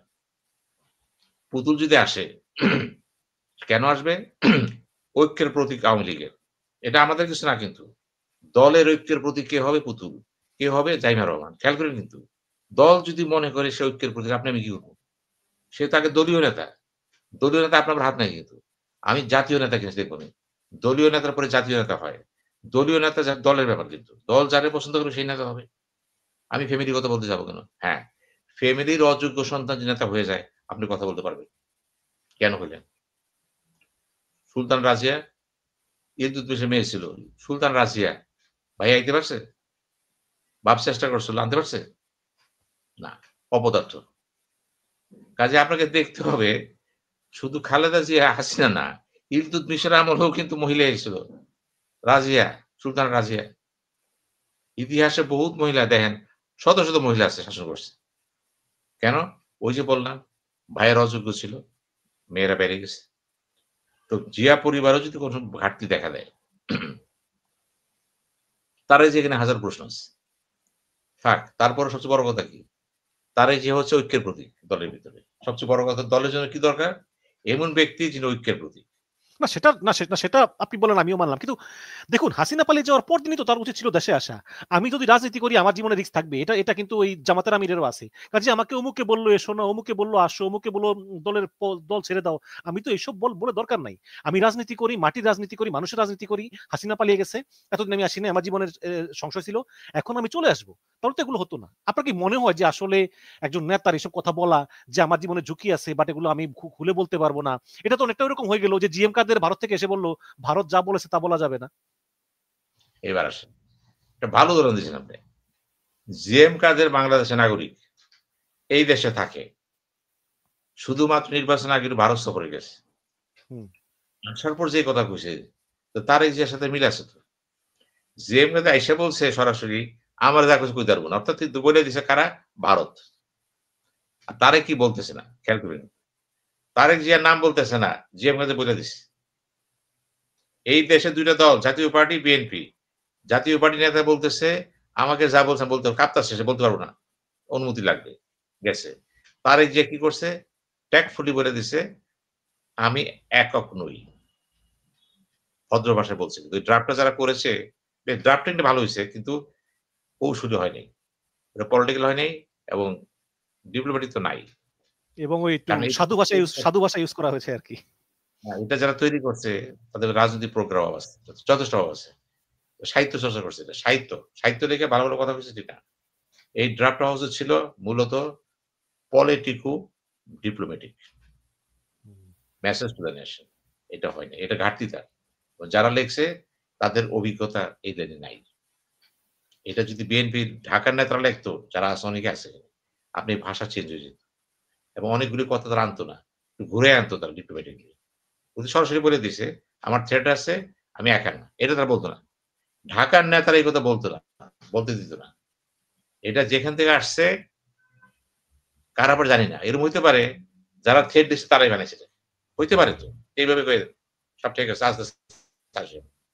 তো সবকিছু মিলে দেখা যাচ্ছে আপনি জিএম কাদের কথা বলছেন তো, ভালো উদাহরণ দিচ্ছেন আপনি।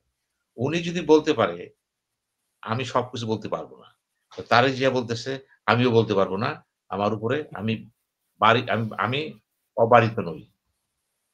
আমি একা না সিদ্ধান্ত গ্রহণে। তাহলে বাংলাদেশে ২ টা দলের নেতা ধরা খেয়ে গেছে। ধরা খেয়ে গেছে। জেএম কাদের প্রশ্ন করতেছে আর জাতীয় পার্টি কেন? লোক নাই। যেহেতু লোক নাই, দল সেভাবে নাই, তার যেহেতু প্রশ্ন হবে, উনি তো ইতিমধ্যে পর্যন্ত চলে গেছে, ইলেকশন হলেই পাস। আপাতত পাবলিক পারসেপশন কি? পাস এবং সে প্রাইম মিনিস্টার। পাবলিক পারসেপশন যেটা আছে, এই ব্যাপারে কিন্তু কেউ প্রতিবাদ করবে না। এখন এই পর্যায়ে সে বলছে এটা। আমার দেশে কিন্তু কি হইতেছে এটা? ভবিষ্যতে আমি দেখব নুরু বলবে, আমি সব কথা বলতে পারব না। ইসরায়েলের বাধা আছে। এবিবাডি বলবে, আমি জানি কিন্তু কইতে পারব না।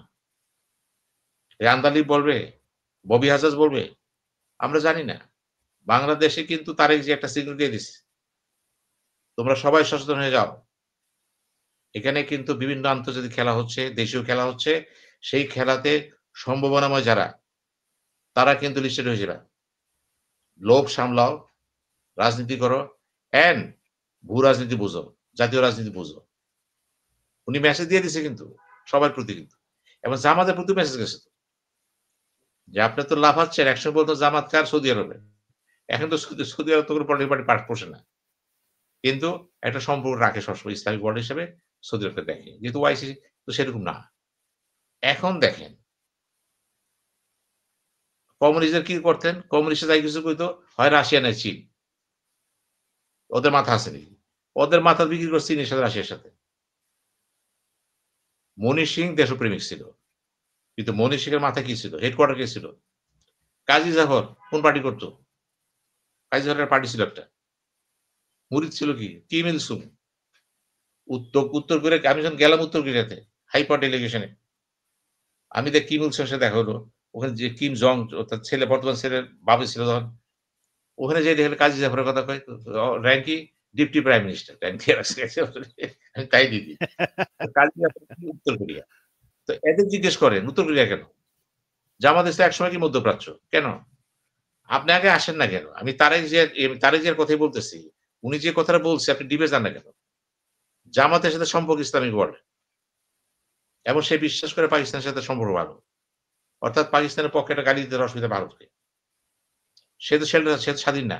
সেও তো কারো ডিপেন্ড করতেছে। ছোট রাষ্ট্র তো। মধ্যপ্রাচ্যের কথা আসেন না কেন? কোন একটা দল আমাকে দেখান তো। আর কমিউনিস্টরা তো একই বললাম। হয় রাশিয়া না আমেরিকা। এই যদি হয় অবস্থা, তারেক জিয়ার একা সমালোচনা করবেন কেন? এখন যারা সমালোচনা করবেন পাশে দিয়ে রাখবেন। জিএম কাদের, তারেক জিয়া। কেন রাখবেন? ওই যে বাড়ি তো নই, আমি পারছি না। এখনো কিন্তু জিএম কাদের কথা বলতেছে, ওপেন বলতেছে আওয়ামী লীগের দিকে শান্ত হইব, এবং সে কিন্তু ভারতের বিরুদ্ধে কথা বলতেছে না, জাতীয় স্বার্থ সে কথা বলতেছে না। কিন্তু লক্ষ্য রাখবেন, বিপদটা কি জানেন? একবার মাথা বিক্রি হয়ে গেলে আপনি আর দেশপ্রেমিক না, আপনি দেশের না। আজকে আওয়ামী লীগের ঘাটতি হয়েছে কেন? আরো ভালো কথা, আমি তারেক জিয়ার সম্বন্ধে বলেছি, তারেক জিয়ার কথা সামনে রাখতেছি। কিন্তু তারেক জিয়া তো বলে দিছে, হাসিনা কি বলছে দেখেন তো, এত দিলাম কি পেলাম, প্রাইম মিনিস্টার চেয়ারে বসে বলতেছে, এত দিলাম কি পেলাম। কে বলতেছে? শেখ হাসিনা। কার কথা কইতেছে? ভারতের কথা। একজন কইতেছে কইতে পারবো না, সাবধান। আরেকজন এত দিলাম কি পেলাম। আরেক নেতা কইতেছে আমি একা না, আওয়ামী লীগ, বিএনপি, জাতীয় পার্টি, তিনটা দল তো বড় একসময়। তিনটা দলের নেতার ভাষ্য কি দেখেন তো। এখন আপনি আমাকে বলেন আমাদের ভবিষ্যৎটা কি? অন্ধকার। আজকে যদি আমাদের সম্পর্ক না থাকে, তাহলে কি দাঁড়াবে? শক্তিটা কি?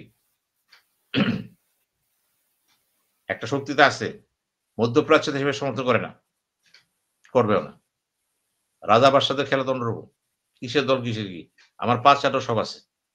শেষ, খেলা শেষ। তাহলে আপনি কি করবেন? আমি তারেক জিয়ার সমালোচনা করতেছি না তো। আমি বলছি সে আমাদের চোখ খুলে দিছে। যে আমি তারেক জিয়া, দেখো কি অবস্থার মধ্যে আছি। না, বাট আপনার কথা আমি আংশিক একমত। যদি বলতেনই তাহলে ডিটেইলস বলতেন যে আমি এই সমস্যার কারণে আসতে পারতেছি না, অমুক অমুক অমুক দায়ী। সে বলে দিছে আপনাকে, আমি বলতে পারবো না। ওই চিঠি দিলে, ওই পোস্টে লেখা আছে। না বলতে সে পারলে মেনশন করারই দরকার কি? না বলতে যখন বলতে পারতেন তখন পোস্ট দিতেন। এটা তো আপনি বলতেছেন, আমি বলতেছি। আপনি বললেন, আমি তো বললাম না। খেয়াল করেন। আপনি সব কথা বলতে পারেন সবসময়? পারেন? বাচ্চাদের সাথে বলতে পারেন, ভাইয়ের সাথে বলতে পারেন? সব কথা বলা যায় না। উনি তো বলতেছেন বলতে পারব না। অর্থাৎ বলতে গেলে যে ড্যামেজটা হবে না বলে তার ক্ষতিটা কম হবে। বলতে গেলে হয়তো দলের ড্যামেজ হইতে পারে। রাষ্ট্রের ক্ষতি হতে পারে। উনি বলেনি। এখন উনার অবস্থান থেকে তো ব্যাপারটা উনার যে অবস্থা চেয়ারটা অবস্থানটা, সে অবস্থাতে অনেক কিছু বলা ঠিকও না। নাম বলে দিলাম। যদি পরে ট্যাকল করতে না পারেন? তাহলে আপনার কাছে প্রশ্ন, আপনি আপনি কি মনে করেন না যে এই পোস্টটা দিয়ে তারেক রহমানের যে রাজনৈতিক ক্যারিয়ারের ক্ষতি করলো? আপনার কি মনে হয়? করছে। আমি অস্বীকার করব না। এটা বিএনপির প্রত্যেকটা কর্মীর বুঝতে হবে যে তারেক জিয়ার এখন যে অবস্থাটা, সে বলছে আমি বলতে পারব না। বলা ঠিক হবে না কিন্তু। সে কিন্তু স্বীকার করছে। এই স্বীকারোক্তিটা কিন্তু আমি তাকে বলি সাব্বাস। আমি আপনাকে ধন্যবাদ জানাইলাম। কিন্তু এই স্বীকারোক্তির ভিতর দিয়ে সে যে চিত্র তুলে ধরছে বিএনপির, এই চিত্র তুলে আসছে নেতাদের। তারেক জিয়া তো ১ম না। তার আগে তো বলছে প্রাইম মিনিস্টার শেখ হাসিনা। এত দিলাম কি পেলাম? তারে যে কিছু দেয়নি তো অন্তরে। সে তো দিছে, দিয়া বলতেছে এত দিলাম কি পেলাম? এটা কি উত্তর দিবেন? জেম কাদের কাঁপতাছে বলতে পারব না। একটা দেশ ভারত। আমাদের ২ টা দলকে সে মুরগি বানায় ফেলেছে। মুরগি আছে না? মুরগি বানায় ফেলেছে। ফার্মের মুরগি। ফার্মের মুরগি কেন জানেন? ফার্মের মুরগি যতদিন দৌড়াতে পারে না। আপনি দৌড়ান ও চুপ বইসা থাকে। আর যদি দেশি মুরগি হয় দৌড়ে চলে যাবে কিন্তু। তো ফার্মের মুরগি পছন্দ করে ধরে। এই যে কইতেছেন কথাটা, আমরা আজকে কথা চিন্তা করছেন। আজকে মনে করেন শেখ হাসিনা দেশে ফিরে আসলো। কথার কথা বলি। আওয়ামী লীগ ফিরে আসলো। আপনি কি চান তার কাছে? এটা কোন হাসিনা ফিরে আসবে বাংলাদেশে? আমি চাই না প্রতি- ফিরে আসুক, বাট প্রতিশোধ স্পৃহা, প্রতিশোধ। আমাকে সাহায্য করেন তোমার সাথে আছে। হুম। ভারত সিরিয়াস। তোমাকে বাসায় রাখতে হবে আমার। কারণ তুমি হলো মুরগির ডিম। মুরগি হাঁস আছে না ডিম? হাঁসের ডিম। এমনি আসছে ভারত? এমনি আসছে? নো। তার স্বার্থে সে আসছে কিন্তু। আপনার স্বার্থে আপনি গেছেন। আপনি যদি বাংলাদেশে পুরো রাজনীতি অ্যানাটমি করেন, দলগুলো বসা দেন, আওয়ামী লীগ, বিএনপি, জাতীয় পার্টি, জামাত, আপনার মাথা খারাপ হয়ে যাবে। কনক্লুশন রাষ্ট্রবিজ্ঞানীরা ডাকেন, ইতিহাসবিদদের ডাকেন, ফরেন পলিসি এক্সপার্টদের ডাকেন, অর্থনীতিবিদদের ডাকেন, জিজ্ঞেস করেন তো, এগুলো একটু অ্যানাটমি করেন তো এরা কি চায়? এরা ক্ষমতা চায়। কোন রকম ক্ষমতা চাই, সব ঠিক হয়ে যাবে। কৃষি সংস্কার কি? এগুলি সব মুখরোচক কথাবার্তা। ইভেন ডক্টর ইউনূসের কথা বলি শুনেন। উনি তো ৮০ মিনিট আলাপ করছে তারেকের সাথে। নিশ্চয়ই কথাবার্তা অনেক হইছে। ওটাও কিন্তু তারেক জিয়া বলে নাই। উনি বলবে না। এই লেভেলতে বলা ঠিক না। কিছু, কিছু কথা আছে ওয়ান টু ওয়ান হয়, বলেন না। কিন্তু ওই কথার মধ্যে যদি কোন হেরফের হয়, উনার কথা তো মাঝে, মাঝে তারেক জিয়া হুমকি দেয় মাঝে, মাঝে তারেক জিয়া। কারণ কি? সে বোঝানোর চেষ্টা করে আপনার সাথে আমার কথা হয়েছিল, আবার এরকম হইতেছে কেন? আবার ডক্টর প্রফেসর ইউনূসও তো রাজনীতির একটা। সেও তো চেষ্টা করতেছে যে তার ওয়েতে চেষ্টা করতেছে, সে সবারই চিনে কিন্তু। তারও কিন্তু রাজনীতি আছে একটু। এখন সেও কি থাকতে চায়? তারেক জিয়া ভালো করে জানি ইলেকশন হবে না। এই আমি টকশোতে বলে দিচ্ছি। আপনি আমি আহাম্মক আমরা বলি আমি তো আমি বিশ্বাস করি ইলেকশন। আমি সবসময় ইলেকশন হবে না ফেব্রুয়ারিতে। পরিবেশ নাই। নির্বাচন কমিশন তো লাভ হইতেছে তার দায়িত্ব এসে করতেছে করতে দেন। ইলেকশন ফেব্রুয়ারিতে হবে না। যে কোনো প্রক্রিয়ায় এটাকে ফয়েল করে দেওয়া হবে। এবং সেই চেষ্টা করা হচ্ছে তো। দুবাই মিটিং চেষ্টা হয়েছে, হোলির চেষ্টা হয়েছে, হইতেছে তো। আওয়ামী লীগ যখন আসবে রিফাইনে তার সময় দিবেন না আপনি? একটা দলকে সময় দিবেন না? যদি সে আসে কখনো, জনগণ চায় না, বিদেশি শক্তি চাচ্ছে। ফাইটটা কার সাথে করবেন? ভারত, আমেরিকা, ওই কাতারের সাথে করবেন না? ওইখানে ফাইট হবে না কিন্তু। এই আন্দোলন কিন্তু এবার জাগানো যাবে না কিন্তু। এনসিপি যারা করে তারাও কিন্তু আমেরিকান এমবাসিতে যায়, চা-টা খায়, খুশি হয়, হ্যান্ডশেক করে। আগে তো করতে পারেনি, এখন তো করতেছে। তাদের ভিতরে চেঞ্জ এসে পড়ছে যে ভূ রাজনীতি কি জিনিস? আমি তো বুঝি নাই আগে। এ তো অন্য জিনিস। সব আছে আমার কিছুই নাই। বুঝতেছি দেখেন। এইজন্য বললাম যে অত সহজে কাউন্ট কইরেন না। আমার ব্যারোমিটার যেটা আছে, আমি যে বুঝে রাখি বাংলাদেশের রাজনীতির পালসটাকে, সেটা হলো ফেব্রুয়ারি নির্বাচন হবে না। জাতীয় নির্বাচন হবে না। যেকোনো গ্রাউন্ডে হয়ে যাবে এমন হতে পারে গণভোটটা আগে চলে আসতে পারে। যখন ভোটটা দিবেন না আপনি জাতীয় ভোটটা, গণভোট নিয়ে আসবেন। গণভোট আসলে কিন্তু জনগণের সমর্থন চলে আসবে। জনগণ কিন্তু মানা করবে না। ইউনূস সাহেবের একটা প্লাস পয়েন্ট আছে।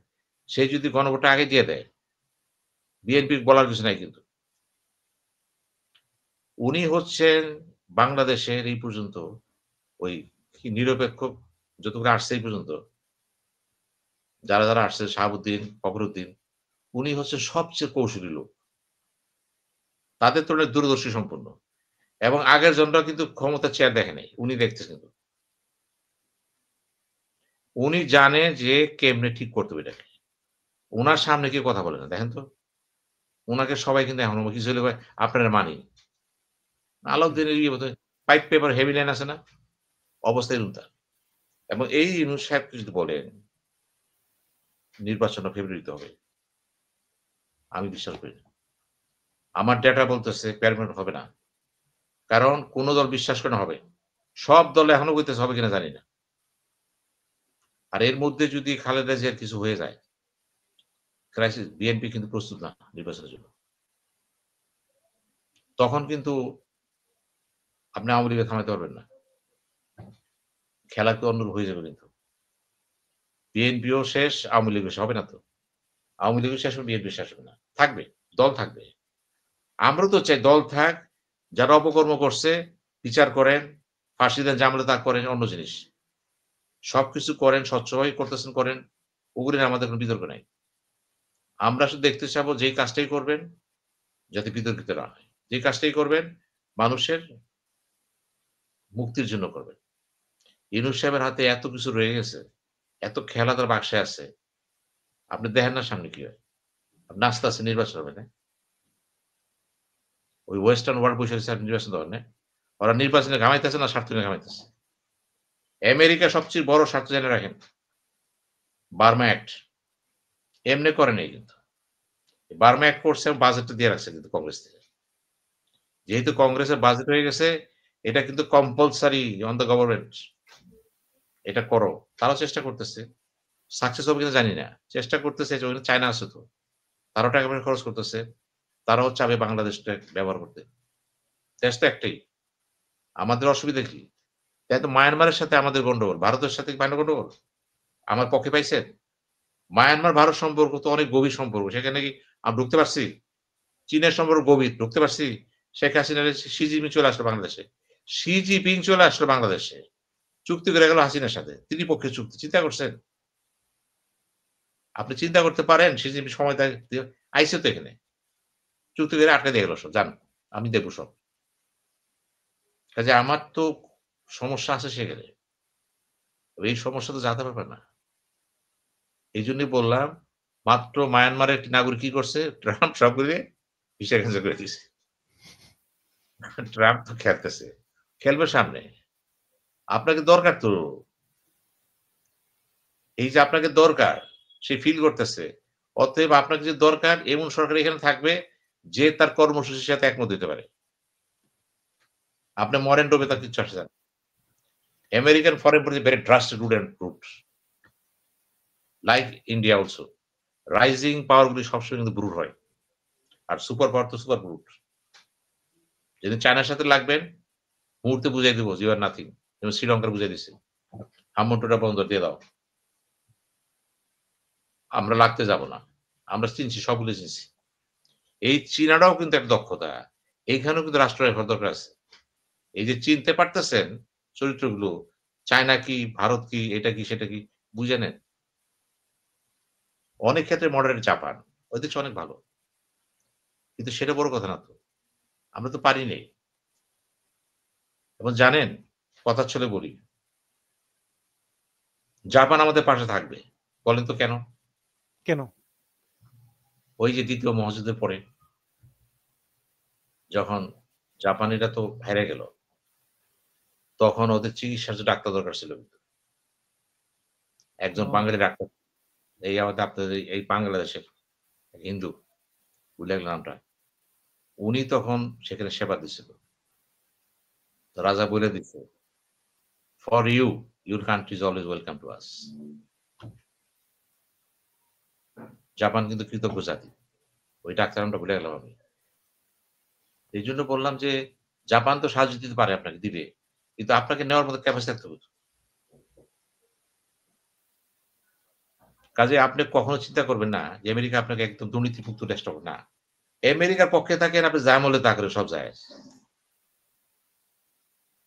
দেন না দলগুলো বিএনপি করে, ক্ষমতায় আছে তো সব জায়েজ। ওই আওয়ামী লীগ করে সব জায়েজ। আমেরিকার পক্ষে আছেন, বুশ কইছে না? আমার পক্ষে থাকলে সব জায়েজ, বিপক্ষে থাকলে সব উল্টাপাল্টা হয়ে যাবে। এইটা হচ্ছে বিশ্ব রাজনীতির অংশ। এখানে আপনি সমালোচনা করতে লাভ নেই তো। ওরা সুপার পাওয়ার তো এভাবে হইছে। ভারত তো একটা বলছে ব্রুটাল পাওয়ার। রাইজিং পাওয়ার ইস অলসো ব্রুটাল পাওয়ার। রাষ্ট্রবিজ্ঞান আন্তর্জাতিক পরিমণ্ডলে টেক্সট বইতে কিন্তু এটা প্রমাণিত সত্য। ভারত কি যে রাইজিং পাওয়ারটা ব্রুড হয়। চায়না ব্রুড হবে না। চায়না দেখতেছে আমাকে বড় হইতে হলে এখন একটু বড় হইতে হবে। প্রতিবেশীকে দেখতে হবে। তার পলিসি চেঞ্জ। সে তো আর মাউসি থেকে না তো। বর্তমানে চায়না শি জিনপিং তো কার মুরিদ কার? আপনি জানেন কার মুরিদ সে? কনফুসিয়াস। কনফুসিয়ানিজম হচ্ছে বর্তমান চায়নার মূল দর্শন। এই ফিলোসফিটা কি চিন্তা করতেছে ইউনিভার্সালাইজ করতে চান। মানে পৃথিবীতে এটাকে যদি অ্যাকসেপ্ট করতে চান, কমিউনিজম আসবে না। ওই কনফুসিয়ানিজম মডেলটা আপনি চলে আসবে। সবই কিন্তু তার স্বার্থে। সুতরাং আমার স্বার্থে কিছু নাই। আমার স্বার্থ আছে আমার দেশের নেতারা যদি ঠিক থাকে, আমি তার এই জেলা হারাতে চাই না। আমি দেশের জন্য চাই তারে। আজ যে সে যে গ্যারাকলে পড়ছে, আমি কিন্তু এটা চিন্তিত থাকি না যে কিভাবে এখান থেকে বেরিয়ে আসবে সে। পড়ে গেছে কিন্তু সে। যেহেতু আপনি পড়ে গেছেন খাঁচায়, বেরোনো সোজা হবে না কিন্তু। এই বেরোতে গেলেও কিন্তু জীবনে রিস্ক আছে। গোয়েন্দা এরকম ব্যাপার। আপনি যদি গোয়েন্দা বইগুলি পড়েন দেখবেন ড্রাস্টিক অ্যাকশন শুরু হয়ে যায়। এখানে মায়া দেওয়া বলতে কোনো শব্দ নেই। ন্যাশনাল ইন্টারেস্ট করে দাও শেষ। কে আছে কে আছে আসা যায় না। এইজন্য বললাম যে দেখার ব্যাপার। যেমন আজকে ধরেন উদাহরণ দিয়ে বলি। আজকে ব্রিগেডিয়ার জেনারেল ফজলুর রহমান সাহেব কি করছে? বিডিআর এর রিপোর্ট জমা দিছে আজকে। রিপোর্টে জমা দিচ্ছে প্রাইমারি তথ্যটা কি? মূল নায়ক ছিল কে? সমন্বয়ক তাপস। দল হিসেবে আওয়ামী লীগ। ক্লিন সিগন্যাল কে দিছে? প্রধানমন্ত্রী। রিপোর্টে বলতেছেন। দেখেন, একটা দেশের বিডিআর ইস্ট পাকিস্তান রাইফেলস বিরাট ব্যাপার-স্যাপার কিন্তু। সেই শক্তিকে অফিসারকে আপনি একসাথে ক্লাস করে দিলেন। কার জন্য? অন্যের স্বার্থে। আপনি চিন্তা করে দেখেন এটা কত ভয়ংকর। এদেরকে যখন পারচেজ করা হয় আর বাইরে পারবে না কিন্তু। আইদার সে কিল্ড হবে অথবা সে কাজ করবে। সবচেয়ে ভীতিকর হচ্ছে এই ২০২৫ সালের পর থেকে কোন নেতা কি করতেছে আপনি আগে চেষ্টা করেন। ও কি স্বেচ্ছায় করতেছে না অনিচ্ছা করতেছে? ট্র্যাপড হয়ে গেছে। গোয়েন্দা বৃত্তিতে কিন্তু এটা বিরাট সাবজেক্ট। হানি ট্র্যাপ। হুম। এটা বুঝছে অনেকে। বাংলাদেশে অনেক কিছু, অনেক ব্যবসা হয়ে গেছে। অনেক বুদ্ধিজীবী আমলা হয়ে গেছে। করার কিছু নাই তো। সে তার স্বার্থে করছে। আপনি বকতে পারেন, কিচ্ছু আসে যায় না। আবার আপনিও তো আপনার এই যে এজেন্সি যারা আছে, তাকে তো দেশের ভিতরে করতেছে। কি গোয়েন্দা বাহিনী, ডিজিএফআই, এনএসএ করতেছেন না? এটা সব দেশ সবাই করে কিন্তু। কিন্তু আপনার মাত্রাটা যখন বেড়ে যায়, বিপদটা সেখানে কিন্তু। আমি সেজন্য বললাম যে তারেক জিয়ার ভাষণটা একদিকে খুব ভালো। উনি জানাইছেন কি পরিস্থিতিতে আছেন। অনেকে তার সমবেদনা জানাবে। বিএনপি তো নিঃসন্দেহে বলবে উনি আসলে বিপদে আছে। বিএনপির 80% লোক তার সাথে একমত থাকবে। 20% বলবে না। উনি এদিকে গেল কেন? সেনাবাহিনীর পক্ষ থেকে তো কোনো সমস্যা নাই। আমি যতটুকু জানি যে ওয়াকারুজ্জামানের সঙ্গে বিএনপির খুব ভালো সম্পর্ক। জেনারেল ওয়াকারের সঙ্গে। আমরা এটা বলতে যাব না। আমি আগেই বলেছি একটু অংশ খেয়াল করে। একটা অংশ বলতে আপনি যদি নাও বলেন তবুও আপনার কি মনে হয় যে principal staff officer lieutenant general Kamruzzaman এবং কেন বলতেছি ওয়াকারুজ্জামানের কোয়ার্টার কথা? মাস্টার জেনারেল ফয়জুল হক এরা চায় না বা কিছু? আমি বলতেছি যে আমি কোন ব্যক্তির নাম বলতে যাব না। আমি শক্তির কথা বলতেছি। ইউনিটের কথা বলতেছি। সামরিক বাহিনীর কথা বলতেছি। কে কোথায় কি খেলতেছে আপনি জানেন? ওয়াকারুজ্জামানকে এক গ্রুপ বলে সে আওয়ামী লীগের লোক। আরেক গ্রুপ না। আর আমি কি বলি? ওয়ারুজ্জামান হচ্ছে 5ই অগাস্টে যে বিপ্লবটা হয়ে গেল, জুলাই 5ই জুলাই, উনি হচ্ছেন অন্যতম সেনাপতি। হি সাইডেড উইথ দ্য পিপল, জনগণের পক্ষে সে দাঁড়াইছে। আর কেউ কি বলতেছে? হাসিনার সাথে সে বেইমানি করছে। আমি যদি বলি হাসিনা সে বাঁচাই দিছে, সব দিকে কথা আছে তো। তার ভূমিকাটা তার অবস্থা তার ভূমিকাটা কিন্তু আলোচনা হবে আরো 10 বছর পরে। অনেক বইলে কথা বলবে। উনি চেষ্টা করতেছে কিন্তু। উনার অবস্থানতে উনার বিরুদ্ধে কোন করাপশনের কথা আছে? ও শুনছেন কোথাও? উনি কিন্তু নিজের আদর্শ টিকে রাখছে কিন্তু। চেষ্টা করতে আর্মির ধরে রাখছে সে। উনি তো বলতেছে, আমি চাই চলে যেতেছি। কারণ আর্মিদের ট্রেনিং দরকার। প্রত্যেক বছরই ট্রেনিং দরকার ওদের। ওরা যদি বইসা থাকে, সিভিলিতে জড়ায়, ওরা যুদ্ধ ভুলে যাবে কিন্তু। ভিতরে কিন্তু দেশ